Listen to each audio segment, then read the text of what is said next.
Hello दोस्तों, कैसे हैं आप लोग। आशा करता हूँ अच्छे होंगे, स्वस्थ होंगे, मस्त होंगे और आपकी पढ़ाई एकदम बढ़िया चल रही होगी। दोस्तों, आज हम लोग बात करने वाले हैं बाबर पर और हुमायूं पर। इस पर हम लोग आज चर्चा करेंगे। उससे पहले आज का थॉट देखते हैं। Thoughts have power, thoughts are energy and you can make your world or break it by your own thinking. Susan L Taylor द्वारा, जो कि एक महिला है, उनके द्वारा ये कोटेशन आपको जो है प्राप्त है, जिसमें सीधे सीधे तौर पर ये कहा गया है कि थॉट्स जो है हमारे विचार क्या करते हैं, एनर्जी रखते हैं। थॉट्स आर एनर्जी और and you can make your world. आप इसके साथ अपनी दुनिया को बना भी सकते हैं और इसको बिगाड़ भी सकते हैं। कैसे? It by your own thinking, अपनी थिंकिंग से। कई बार हम लोग कुछ चीज़ों को इतना कम सोचते हैं कि हमारी लाइफ को इफेक्ट करता है, और कई बार इतना ज़्यादा सोचते हैं तो वो भी इफेक्ट करता है। ठीक है, तो दोनों चीज़ों को मेंटेन करना है। ओवर थिंकिंग भी नहीं करनी, और ऐसा भी नहीं है कि थिंकिंग ही बंद कर रहे हो, कोई नई चीज़ दिमाग में आ ही नहीं रही, तो उस चीज़ को लेकर के आपको अवेयर रहना है। और इसी के साथ आज बाबर से मुलाकात करते हैं, हुमायूं से बात करेंगे, कैसे कैसे और क्या क्या उन्होंने भारत में किया। चलिए शुरू करते हैं। तो दोस्तों, आज का मुद्दा है, आज का टॉपिक है आपका बाबर। क्या हुआ था, बाबर क्या था, कैसा था, कहाँ विस्तार था, कहाँ तक क्षेत्र था बाबर का, कितने युद्ध बाबर ने जीते, आज ये सारी चीजें आप लोग जानने वाले हैं। चलिए देखते हैं बाबर कौन था। बाबर था मुगल सल्तनत का संस्थापक, जिसका जो पूरा नाम था क्या था, जहीर उद्दीन मोहम्मद बाबर। ठीक है, कई जगह आपको जहीर उद्दीन, जैसे मैंने अलग अलग लिखा है, आपको एक साथ भी देखने को मिलता है जहीर उद्दीन बाबर। कई सारी किताबें हैं, सभी में अलग अलग तरीके से जहीर उद्दीन जो है प्रोनाउंसिएशन देखिएगा। जहीर उद्दीन मोहम्मद बाबर आपको समझ में आना चाहिए, चाहे वो कैसे भी लिखा हुआ हो। जन्म देखो 14/2/1483, मतलब 14 फरवरी 1483 में बाबर का जन्म होता है। बाबर के पिता उमर शेख मिर्जा नाम है, माता का नाम है कुतलुग निगार खानू, और बाबर की जो पत्नी है वो कौन है, माहिम बेगम। माहिम बेगम जो है बाबर की पत्नी है। और बाबर जो है वो क्या है, पिता की तरफ से तैमूर का 5वां वंशज और माता की ओर से चंगेज खान का 14वां वंशज। कुछ किताबें कहती हैं कि पिता की तरफ से बाबर जो था वो तैमूर का 5वां वंशज है, लेकिन बात 1483 की है। किसने क्या लिख कर रखा होगा किसी को नहीं पता होता। अगर आजकल भी किसी बच्चे का जन्म हो तो माँ बाप नाम लिखवाना जैसे भूल जाते हैं। अगर डॉक्टर ने लिख लिया तो ठीक, या अगर डॉक्टर भूल गया तो पेरेंट्स भूल जाते हैं, फिर कहते हैं कि हमारी कुंडली कैसे बनेगी। तो उसी तरीके से कुछ किताबें कहती हैं कि भाई 5वां वंशज है, शायद उन्होंने लिख कर रखा हो कि कौन से नंबर का वंशज है और कौन से नंबर का नहीं है। दूसरी तरफ चंगेज खान की तरफ से 14वां वंशज बताया जा रहा है, लेकिन क्या सही क्या गलत ये इतिहास जाने। लेकिन जो प्रचलित मत है वो मैं आपको इसमें बता रहा हूँ कि 5वां और 14 क्रमशः आप याद रखिएगा। तैमूर का जो है 5वां है, और जो है इसमें चंगेज खान का 14वां वंशज आपको बाबर देखने को मिलेगा। बाबर का जो आपका सबसे बड़ा परिचय जो आप बाबर का देखेंगे तो वो मिलेगा आपको उसकी आत्मकथा में, जो कि है बाबरनामा या तुजुक ए बाबरी के नाम से इसकी क्या है, आत्मकथा है। बाबर ने काफी सारे ग्रंथ भी लिखे, जिसमें बाबर के जो प्रचलित जो भी ग्रंथ रहे होंगे वो उनको क्या कहा है कि इन्होंने जो शायर थे गालिब, उनसे भी 300 वर्ष पुराना और दिव्य बताया है। बाबर के बारे में ये एडिशनल इंफॉर्मेशन है आपके लिए। एग्जाम में मुझे नहीं लगता कि पूछा जाएगा कि बाबर के जो ग्रंथ था वो दिव्य था या क्या था। इस तरीके के क्वेश्चन बहुत कम बाबर पर अब तक मुझे नहीं लगता कि इस तरीके का कोई क्वेश्चन मुझे देखने को इस पर मिल रहा है, लेकिन एडिशनल इंफॉर्मेशन है, आप याद रखिएगा। और 16वीं सदी एशिया में परिवर्तनों की सदी रही। उस्मानी साम्राज्य जिसकी नींव 15वीं सदी में पड़ी, उस समय उस्मानी साम्राज्य उभर कर सामने आया। मैं एक पृष्ठभूमि आपको बनाकर दे रहा हूँ। एक एक लाइन हमारी पहली वाली लाइन से कनेक्टेड रहेगी। प्लीज आप लोग ध्यान रखिएगा, आपसे मेरी रिक्वेस्ट है।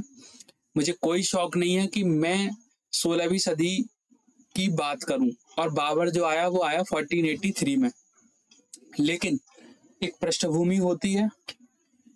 जैसे भूमि में बीज डालो तो सीधा तो पेड़ नहीं हो जाता ना, पेड़ या फल तक पहुंचने के लिए थोड़ा सा सब्र रखिएगा।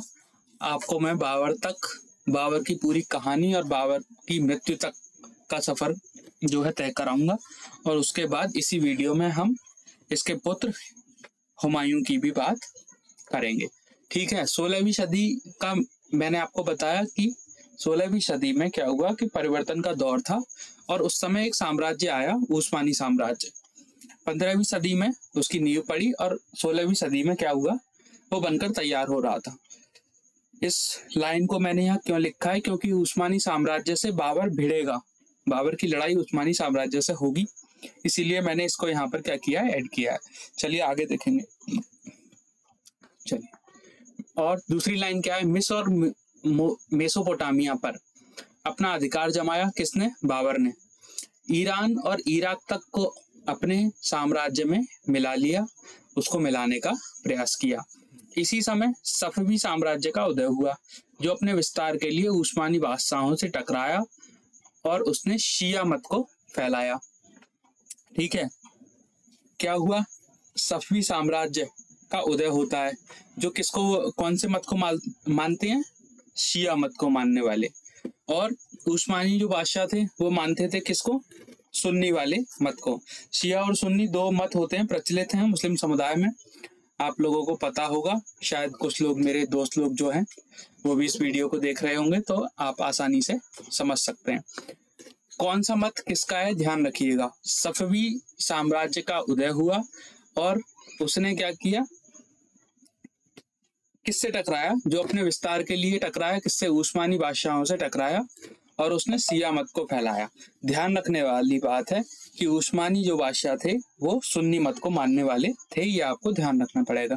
और 15वीं सदी में मंगोल साम्राज्य के विघटन के बाद ईरान व तुरान को एक साथ शासन किया। इन दोनों पर, ईरान और तुरान पर बाबर ने शासन किया एक साथ। कब, जब मंगोल का साम्राज्य विघटित हुआ था। अब एक और साम्राज्य, मैं जान रहा हूं कि आप लोगों को सामने ये दिक्कत आएगी कि कभी मैं सफवी साम्राज्य की बात कर रहा हूं, कभी मैं उस्मानी बादशाहों की बात करूंगा, कभी मैं मंगोल साम्राज्य की बात करूंगा। ये एक पृष्ठभूमि है जिससे बाबर भारत में प्रवेश करता है। वो इतने लोगों से टकराता है कि क्या कहा जाए, आपके सम्मुख है, आपके सामने है। सभी साम्राज्य से बाबर टकराता है, उस्मानी बादशाहों से टकराता है। किस तरह टकराता है वो आप मेरे साथ लाइन के साथ चलते रहिए, आप आराम से अपने इस वीडियो के सफर को तय करेंगे। तैमूर का साम्राज्य वोल्गा नदी की निचली वादी से लेकर सिंधु नदी तक था। अब आप कहेंगे तैमूर कहाँ से आ गया, तैमूर भी यही है। वोल्गा नदी की निचली वादी से लेकर सिंधु नदी तक फैला था। वह मुगल साम्राज्य का संस्थापक था। कौन, बाबर। इसका जन्म 1494 ईस्वी में हुआ। 12 साल की उम्र में फरगना का शासक बना था। कौन, बाबर। यहाँ जन्म वाली लाइन दोबारा आ गई, टेंशन लेने की जरूरत नहीं है, आपका रिवीजन है, आपको याद करना होगा। ठीक है, 12 साल की उम्र में बाबर फरगना का शासक बन जाता है। फरगना आपको कहाँ देखने को मिलेगा, फरगना आपको देखने को मिलेगा उज्बेकिस्तान की तरफ। जब आप वर्ल्ड मैप देखेंगे आपको उज्बेकिस्तान आराम से देखने को मिल जाएगा। ठीक है, और बाबर ने समरकंद राज्य को 2 बार अपने चाचा से छीनने का प्रयास किया, वह सफल रहा, लेकिन यह सफलता कुछ दिन की ही थी। इसमें शैबनी खान, एक उज्बेक सरदार, ने बाबर की सहायता की थी। क्या हुआ था कि बाबर के जो चाचा थे वो समरकंद पर क्या कर रहे थे, राज्य कर रहे थे, और बाबर से उनकी जब लड़ाई हुई तो बाबर ने 2 बार लड़ाई को जीता, लेकिन वो सफलता बाबर की बहुत दिन नहीं चल पाई थी। और इस सफलता के बाद बाबर की किसने मदद की थी? एक उज़्बेक सरदार थे जिन्होंने बाबर की सहायता की और बाबर को हराकर समरकंद को जीता। अब यहाँ पर एक लाइन कट गई, बाबर को हराकर समरकंद जीता। इसका मतलब यह है कि बाबर ने जब 2 बार जब अपने चाचा से विजय प्राप्त करी, तो जब दूसरी बार बाबर समरकंद का राजा बन जाता है तो क्या होता है कि जिसने बाबर की सहायता की थी दूसरे युद्ध में, किसकी? बाबर की सहायता की थी एक उज़्बेक सरदार थे शैबनी खान। उन्होंने बाबर को साम्राज्य दिलाया उसके चाचा से, और बाद में क्या किया, बाबर को जब साम्राज्य मिल गया तो उन्होंने बाबर से उस साम्राज्य को क्या किया, जीत लिया था। और साम्राज्य में क्या था, समरकंद जो जगह थी उन्हें मिल गई थी। इससे परेशान होकर क्या हुआ, बाबर अपने द्वारा 1504 में जीते गए काबुल में लौट गया। काबुल किस तरफ मिलेगा, उधर ही जाइए आप, कहाँ जाएंगे, अफगानिस्तान, उज्बेकिस्तान की ओर आपको देखने को मिलेगा। लगभग 1510 में ईरानियों की सहायता से बाबर समरकंद को जीत लेता है। ठीक लगभग 6 साल बाद बाबर ने क्या किया, ईरानियों की सहायता से बाबर ने समरकंद को जीता और वहां का क्या हो जाता है, शासक हो जाता है। काबुल व गजनी को जीतने के बाद बाबर ने एक उपाधि धारण की थी, अक्सर एग्जाम में पूछी जाती है, वो थी उपाधि पातशाह की। तो वो आपको ध्यान रखना है, कई बार एग्जाम में पूछ लेगा काबुल व गजनी को जीतने के बाद बाबर ने कौन सी उपाधि धारण करी थी। तो आपको ध्यान रखना है कि बाबर ने जो उपाधि धारण की वो थी पातशाह की उपाधि। और क्या हुआ था, बाबर भारत क्यों आना चाहता था? बाबर जो है भारत की बेपनाह दौलत को देखकर भारत आया था। उसे भारत में प्रवेश से पहले विभिन्न साम्राज्य के सेनापतियों से लड़ना पड़ा। कौन कौन से थे? उज्बेकों से लड़ा और किससे लड़ा? उस्मानी बादशाहों से लड़ा। और जो बाबर के प्रसिद्ध युद्ध हैं उन पर हम आगे बात करेंगे। बाबर काबुल बदख्शां, आप ध्यान रखिएगा, कंदहार की जरूरतों को पूरा नहीं कर पा रहा था।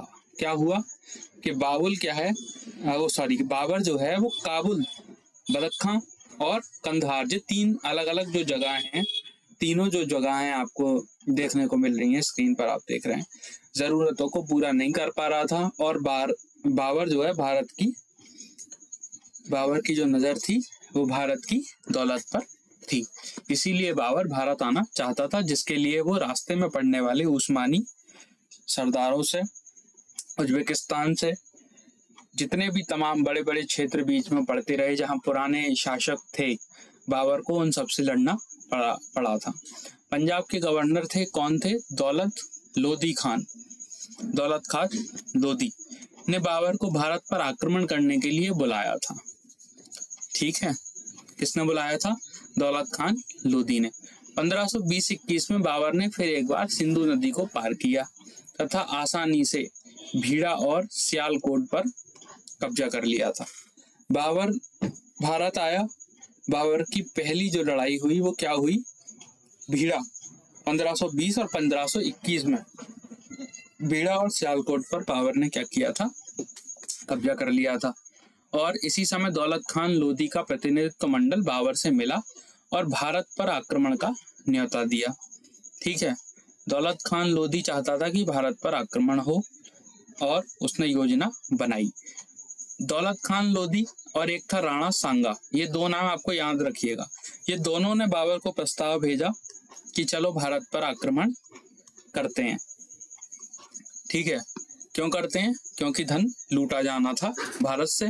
भारत की जो सोने की चिड़िया जब कहा जाता था, और जो है किस तरीके से उस सोने की चिड़िया को इन्होंने लूटा, उसकी एक झलक इसमें आपको देखने को मिल जाएगी। आराम से आप देखिए। दौलत खान ने क्या किया? बाबर को धोखा दिया। कैसे दिया? देखो, दौलत खान लोधी ने बाबर को धोखा दिया, लाहौर की तरफ चढ़ाई प्रारंभ कर दी। लाहौर की तरफ किसने चढ़ाई प्रारंभ कर दी? दौलत खान लोधी ने। और कितने लोग थे इसके साथ? 40,000 लोगों के साथ। बाबर ने, लेकिन ये क्या हुआ था, बाबर से जीत नहीं सका। इसी के साथ बाबर ने पंजाब को जीत लिया। दौलत खान लोधी था कौन? पंजाब का गवर्नर था। और बाबर से 40,000 लोगों के साथ, सिपाहियों के साथ इसने लड़ाई को लड़ा, लेकिन बाबर से दौलत खान लोधी जीत नहीं पाया था और बाबर का साम्राज्य का विस्तार पंजाब से शुरू हो गया। और आगे देखते हैं, बाबर के जो युद्ध रहे हैं उनमें आपको देखने को मिल रहा है कि सबसे पहले बाबर ने 1526, पहला युद्ध जो बाबर का था वो 1520-21 में था, जिसमें बाबर ने भीड़ा को जीत लिया था। और मैंने आपको एक जगह और बताई थी जो कि बाबर ने विजय पाई, कौन सी जगह थी? सियालकोट, ध्यान रखिएगा। फिरोजा और हिजार फिरोजा का युद्ध 1526 ईस्वी में बाबर ने लड़ा, बाबर और हामिद खां के बीच हुआ था। कौन सा युद्ध? हिजार फिरोजा का युद्ध। आपको क्या करना है, याद रखना है, जब भी किसी प्रश्न पत्र में अगर आ जाए कि हिजार फिरोजा का युद्ध कब और किसके साथ हुआ था, तो आपको याद रखना है कि 1526 में बाबर और हामिद खां के बीच ये युद्ध हुआ था। और इस युद्ध के बारे में कोई खास विशेष बहुत अधिक जानकारी प्राप्त नहीं है। काफी सारी किताबों में आप ढूंढेंगे, आपको पढ़ने की कोशिश करेंगे, क्लास नोट्स देखेंगे, कुछ भी देखेंगे, आपको इस युद्ध के बारे में बहुत अधिक जानकारी देखने को नहीं मिलती। दूसरा युद्ध जो बाबर ने लड़ा वो था पानीपत का प्रथम युद्ध। ये एक महायुद्ध था, इसे आप छोटा मोटा माने ना माने, पर इसे आप महायुद्ध मानेंगे, जो 20 अप्रैल 1526 ईस्वी को हुआ। इस समय क्या हुआ था कि दिल्ली का शासक था इब्राहिम लोधी। जो बाबर था वो क्या था कि दिल्ली की ओर बढ़ा, तो पानीपत में बाबर का सामना किससे हुआ? इब्राहिम लोधी से हुआ। इब्राहिम लोधी के पास बहुत ज्यादा सेना थी नहीं, बाबर लगभग 1200 सैनिकों के साथ आगे बढ़ रहा था।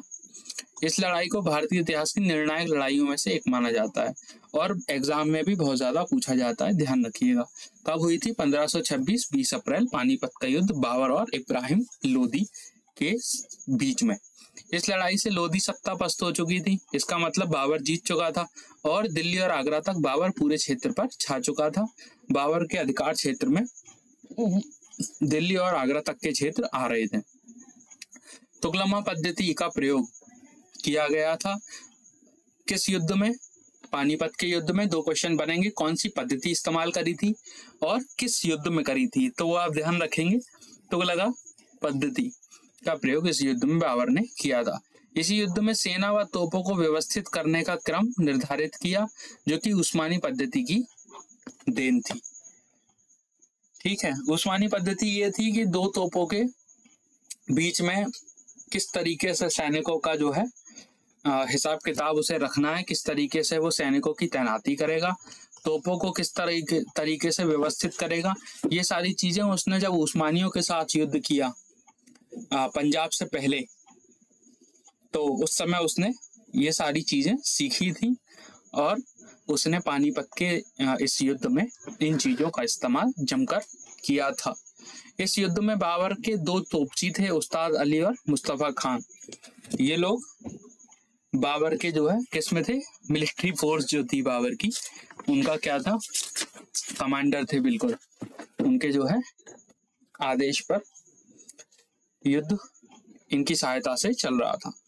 दो तोपची हैं, ध्यान रखिएगा, उस्ताद अली और मुस्तफा खान। आगे देखते हैं, बाबर का अगला युद्ध 1527 ईस्वी में हुआ, जिसे हम कहते हैं खानवा का युद्ध। क्या हुआ था खानवा के युद्ध में? देखेंगे बाबर जो है किसके साथ इस युद्ध में लड़ा। तो मैं आपको बता दूं, पहला तो ये युद्ध बाबर और राणा सांगा के बीच हुआ था, देखेंगे। और इस युद्ध में क्या क्या हुआ। भारत तक आते आते बाबर ने साम्राज्य की स्थापना के लिए कठिनाई का सामना किया। भाई उज्बेकिस्तान में उज्बेकों से लड़ता हुआ बाबर जो है आया, और उसके बाद हिजार का, और उसके बाद पानीपत का युद्ध बाबर ने लड़ा। उससे पहले बाबर सियालकोट को जीत चुका था, तो उसे परेशानियों का सामना तो लगातार करना पड़ रहा था। बाबर जो है भारत में हिजार फिरोजा का युद्ध हो या पानीपत का, लगातार कठिनाइयों का सामना उसे करना ही पड़ रहा था, जैसा कि मैंने आपको बताया। लेकिन बाबर जानता था कि भारतीय संसाधनों के दम पर ही मजबूत साम्राज्य खड़ा कर सकता है। मेवाड़ के राजा जो थे राणा सांगा का जो विस्तार था वो महमूद खिलजी को हरा देने के बाद आगरा तक होने लगा था। बाबर के लिए एक चुनौती तैयार हो रही थी। मतलब क्या था कि बाबर को क्या करना था, राणा सांगा के साथ करना था युद्ध, लेकिन राणा सांगा का विस्तार अच्छा खासा था और राणा सांगा का जो विस्तार था वो महमूद खिलजी को हरा देने के बाद आगरा तक होने लगा।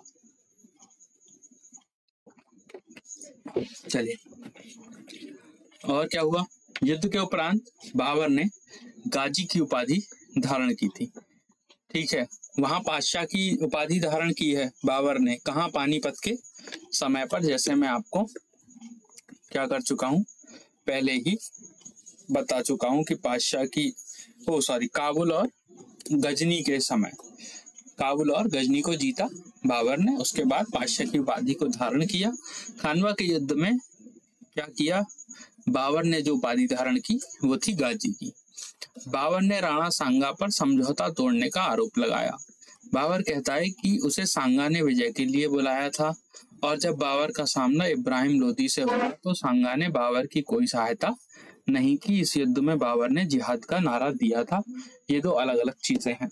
जैसे कि मैंने कहा, इब्राहिम लोदी ने भी संदेश दिया और राणा सांगा ने भी एक साथ बाबर को प्रस्ताव भेजे थे कि आप भारत पर आक्रमण करिए, लेकिन क्या हुआ कि बाबर ने राणा सांगा पर समझौता तोड़ने का आरोप लगाया, क्योंकि जब उसकी लड़ाई इब्राहिम लोदी से पानीपत में हुई तो राणा सांगा गायब हो गया, उसने बाबर की कोई सहायता नहीं की। इसीलिए बाबर ने राणा सांगा के साथ युद्ध किया, जिसे आप और हम खानवा का युद्ध कहते हैं, जो कि मार्च 1527 ईस्वी में देखने को मिला। बाबर ने जो उपाधि धारण की वो गाजी की उपाधि थी। ठीक है, अब इसे जो है अपने दिमाग में बैठा लीजिएगा। अक्सर पूछा जाता है कि बाबर के साथ किसके और कौन कौन से युद्ध हुए, कब हुए, तो आपको ये सारी चीजें ध्यान रखनी थी। और आगे बढ़ते हैं। बाबर के अनुसार सांगा की जो फौज थी वो कितनी थी, 2 लाख से ऊपर थी। शुरुआत में सांगा ने बाबर को खूब हराया। बाबर की युद्ध पद्धति जो उसने पानीपत के युद्धों में प्रयोग की थी वो कौन सी थी, तुलगमा पद्धति। वही पद्धति खानवा के युद्ध में उसने शुरू की थी और खानवा के युद्ध को पानीपत युद्ध की क्या कहा जाता है, नकल कहा जाता है। सांगा जो है क्या हुआ था, युद्ध से बचकर उस समय भाग निकला था और बाबर ने जो है जीत हासिल करी, लेकिन सांगा जो है वो जीवित बचकर भाग निकला था। और क्या हुआ था, उसके बाद 1 साल तुरंत बाद ही चंदेरी का युद्ध जनवरी 1528 में होता है, जिसमें बाबर ने इस युद्ध में मालवा के मेदिनी राय, इस नाम को आप लोग जो है हाईलाइट कर लीजिए। और प्लीज अगर आप लोग नोट्स बना रहे हैं, एज इट इज बनाना चाहें एज इट इज बनाइए, कुछ एडिटिंग अपनी अलग, अगर आप किसी नोट से पढ़ रहे हैं तो उसको आप ऐड कर लीजिए, आपके लिए बड़ा ही फायदेमंद रहेगा, लाभदायक रहेगा। चंदेरी का युद्ध 1528 में हुआ। बाबर लड़ा किससे, मेदिनी राय से, और मेदिनी राय को बाबर ने हराया। अफगानों की करारी हार का सामना करना पड़ा।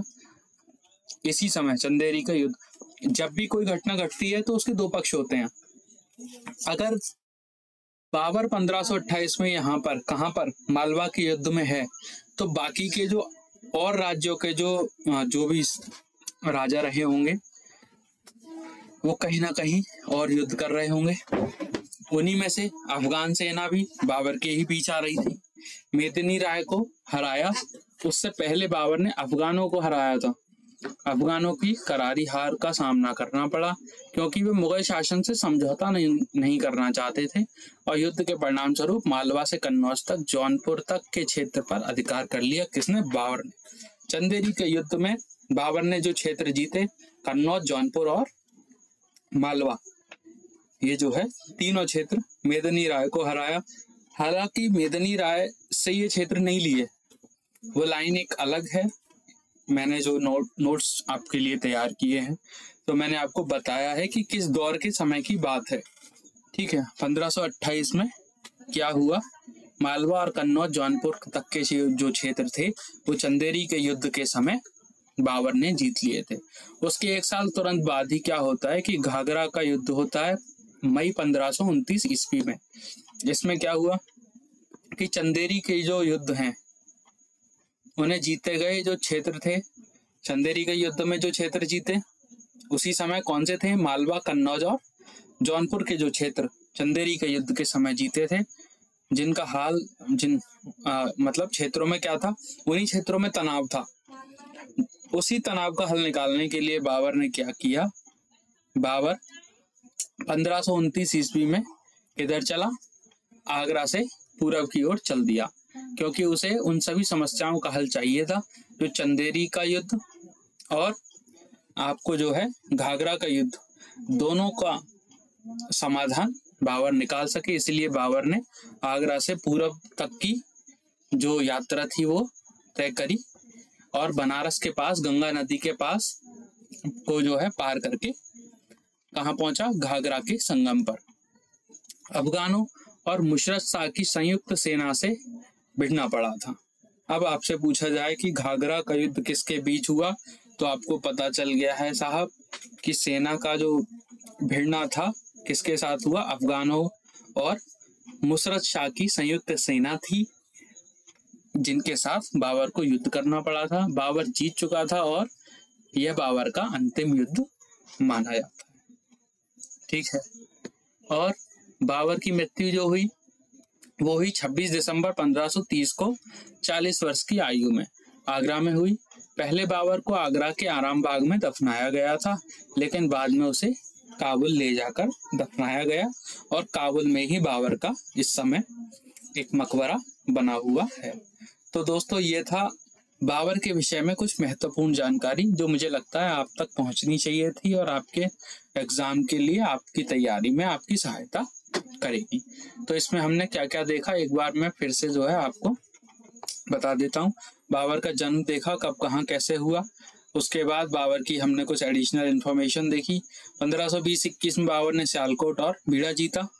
और उसके बाद क्या हुआ? हिजार फिरोजा का युद्ध आपने देखा और पानीपत का युद्ध हुआ, खानवा का युद्ध, उसके बाद चंदेरी का युद्ध हुआ, घाघरा का युद्ध हुआ और बाबर की विजय लगातार बाबर को जो है जीतें मिलती रहीं। लेकिन बाबर अपनी जीतों को जो है मना पाता, उसकी खुशियों को मना पाता, जो चीजें उसने जीती उनको इस्तेमाल करता, तो उसके लिए बाबर बहुत लंबे समय तक जीवित नहीं रहा और 26 दिसंबर 1530 को बाबर की 40 वर्ष की आयु में मृत्यु हुई और जिसको दफनाया गया आराम बाग में आगरा में और बाद में काबुल ले जाया गया।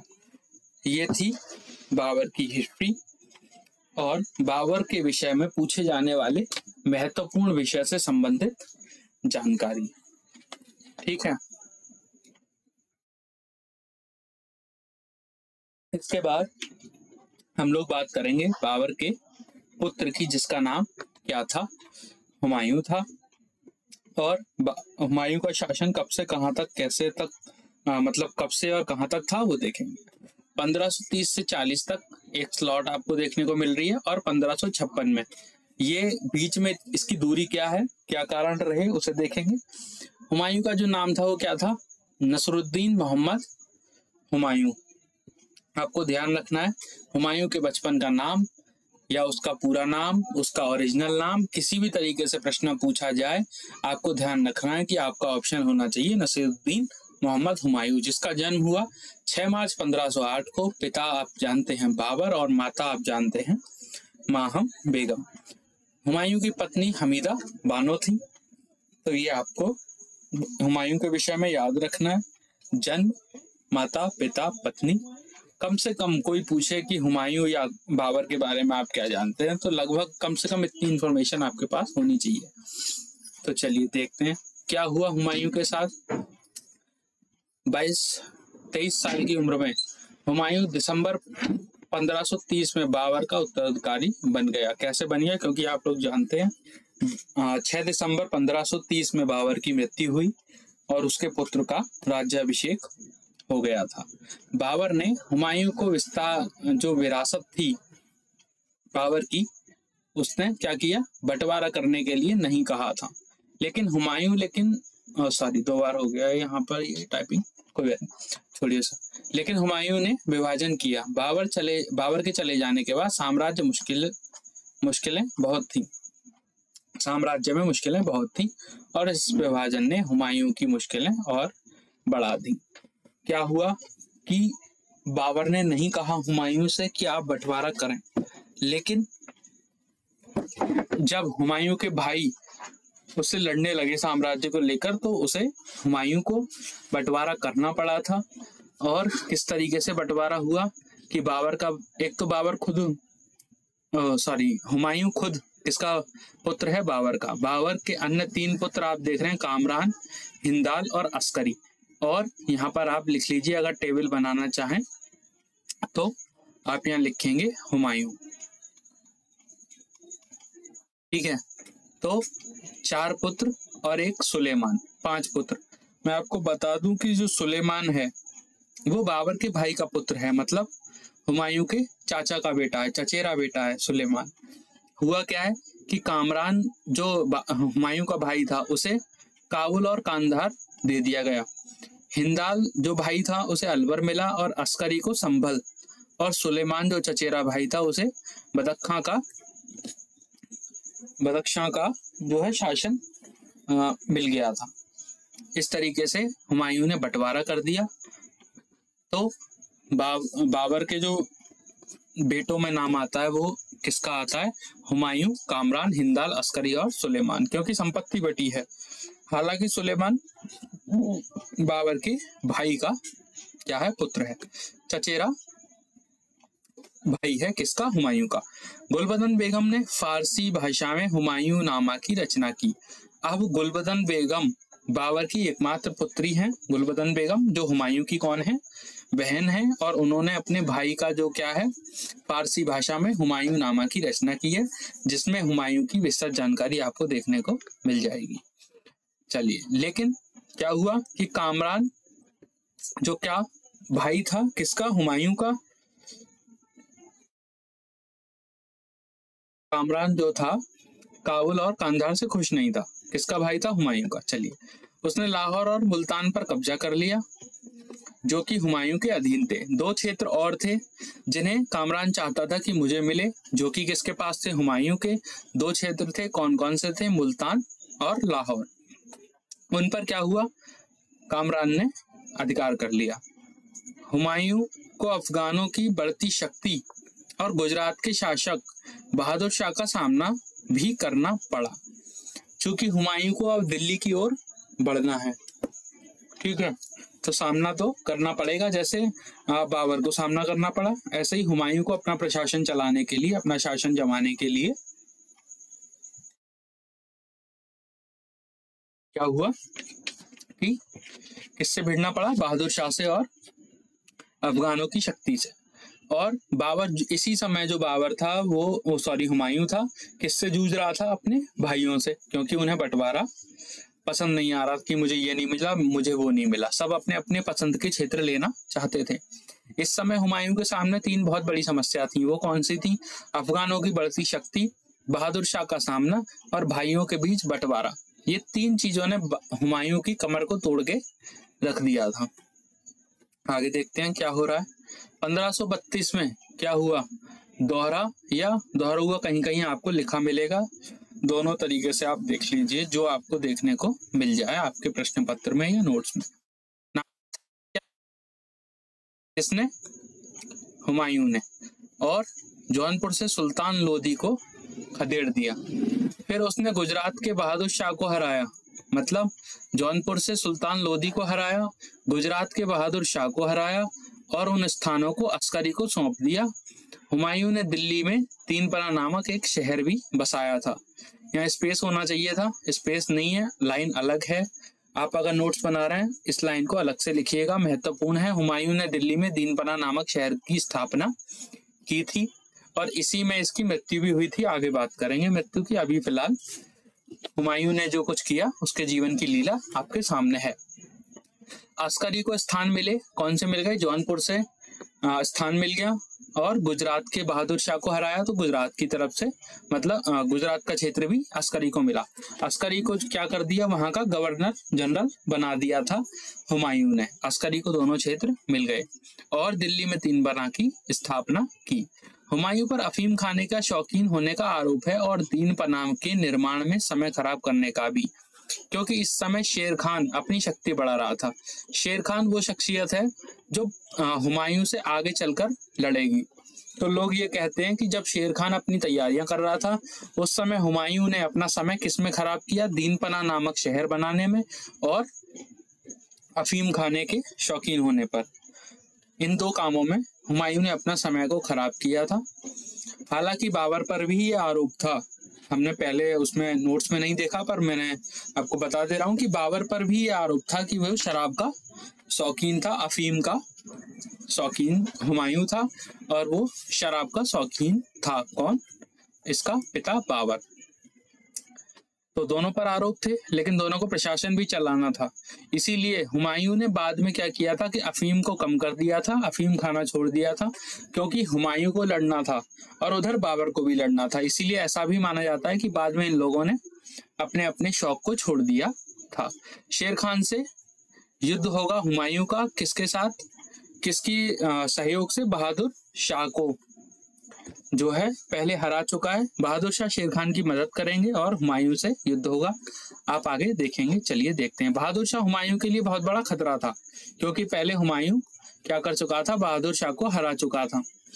शाह ने क्या किया? बहादुर शाह ने इब्राहिम लोदी के चचेरे भाई, इब्राहिम लोदी आपको पता ही है, उधर बाबर का पानीपत का युद्ध हुआ तो वहां पर इसके साथ युद्ध हुआ और इसका जो भाई था, चचेरा भाई तातर खान को हथियारों की मदद की। किसने की? बहादुर शाह ने की। तातर खान ने आगरा पर आक्रमण किया लेकिन हुमायूं से जीत नहीं सका था। आप देखेंगे जब भी किसी व्यक्ति को हराना होता है तो दूसरे पक्ष के सारे लोग आपस में अपना नेटवर्क बैठा लेते हैं कि अब हमें इस व्यक्ति को हराना ही है तो फिर हराना है। उसी तरीके से उधर इब्राहिम लोदी के चाचा आ गए, चचेरे भाई के मतलब चचेरा भाई जो था तातर खान आ गया। बहादुर शाह पहले ही हार चुका था हुमायूं से, उसने भी क्या किया? तातर खान से हाथ मिला लिया। तातर खान को सप्लाई की, किसकी? हथियारों की। और तातर खान ने आगरा पर आक्रमण कर लिया और लेकिन वो क्या हुआ कि हुमायूं से जीत नहीं पाया।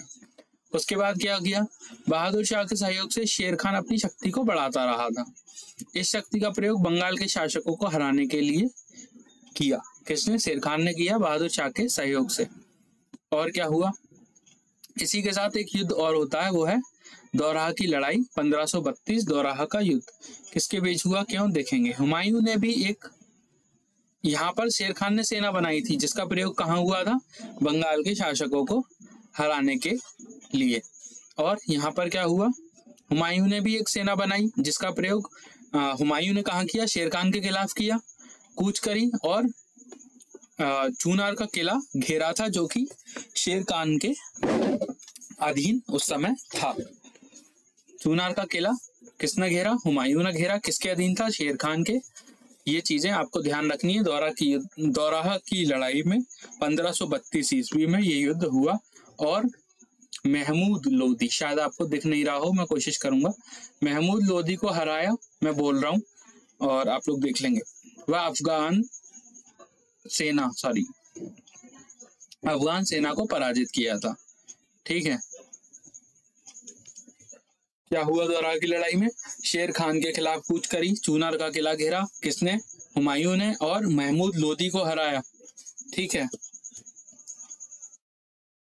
आक्रमण से वह अफगान सेना को पराजित किया। यह काम किस में हुआ? दोराहा की लड़ाई में। आपको याद रखना है, एग्जाम में पूछा जाएगा कि अफगान सेना को पराजित कब किया गया, तो आपको लगभग याद रखना है कि हाँ 1532 का समय था, दोराहा की लड़ाई थी, दोराहा का युद्ध था। और हुमायूं ने भी एक सेना बनाई, शेर खान के खिलाफ कूच की, चूनार का किला घेरा, महमूद लोदी को हराया, व अफगान सेना को पराजित किया। यहाँ पर आपको साफ दिखाई नहीं दे रहा होगा, यहाँ देख लीजिए, वो लाइन भी डबल हो गई है, आपका नसीब अच्छा है। चलिए, शेर खान ने हुमायूं को प्रस्ताव भेजा कि बंगाल उसके अधीन रहने दिया जाए, लेकिन हुमायूं तैयार नहीं था और बंगाल सोने की चिड़िया थी। अब सोने की चिड़िया को लूटने के लिए तो बाबर ही आया, तो हुमायूं सोने की चिड़िया क्यों छोड़ देता? हुमायूं उसके लिए क्या था? तैयार नहीं था। हुमायूं नहीं चाहता था कि ऐसा हो, और यही कारण बना कि शेर खान और हुमायूं के बीच इस दोराहा का युद्ध हुआ। और फिर चौसा का युद्ध 1539 में 1539 ईस्वी में आपको देखने को मिला, जो कि शेर खान और हुमायूं के बीच हुआ, जिसमें हुमायूं को पराजित होना पड़ा, जिसमें निजाम नामक भिश्ती ने हुमायूं की जान बचाई थी।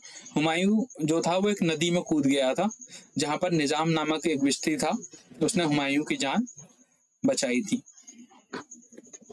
और कन्नौज का व बिलग्राम का युद्ध बड़ा ही प्रसिद्ध है 1540 में, 1539 के तुरंत बाद। यह लड़ाई 1540 में शेरशाह और हुमायूं के बीच लड़ी गई, जिसमें हुमायूं की हार हुई और हुमायूं को ईरान की तरफ भागना पड़ा। वह फारस के शाह तहमाश के अधीन रहने लगा था। कौन? हुमायूं।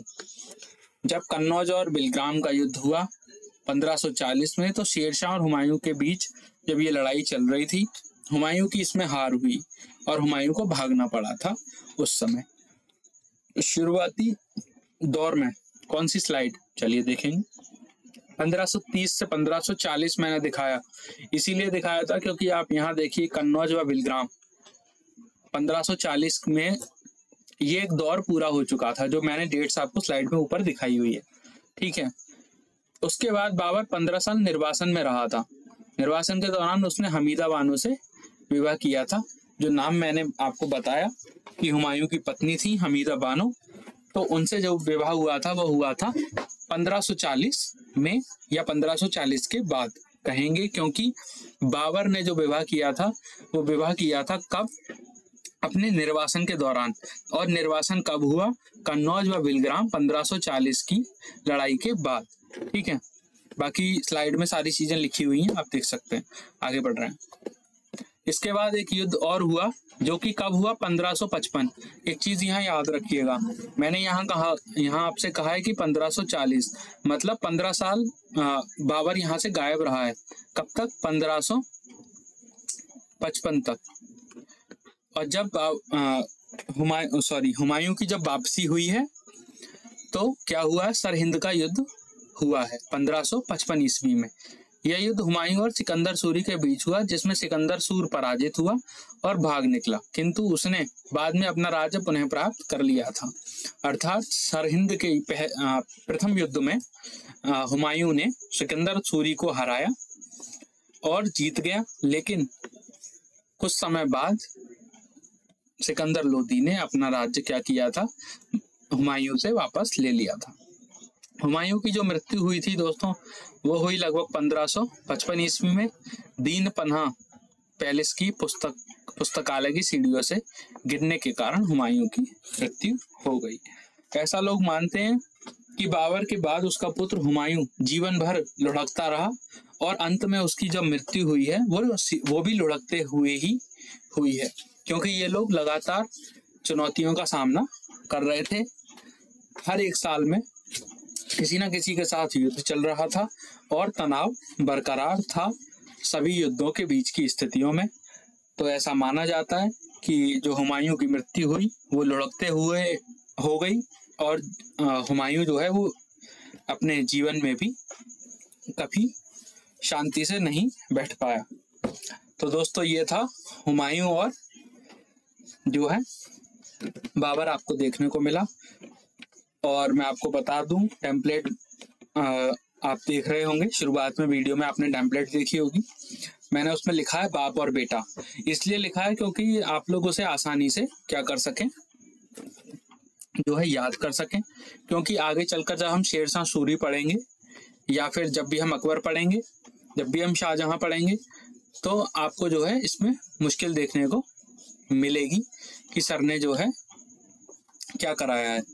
यही नहीं पता चलता कौन किसका पिता है, कौन किसका पुत्र है। इसीलिए आप इस वीडियो को देखेंगे, आपको तुरंत याद आ जाएगा कि मैंने जो है इस वीडियो के टेम्पलेट में बाप और बेटा क्यों लिखा और बाबर और हुमायूं क्यों लिखा।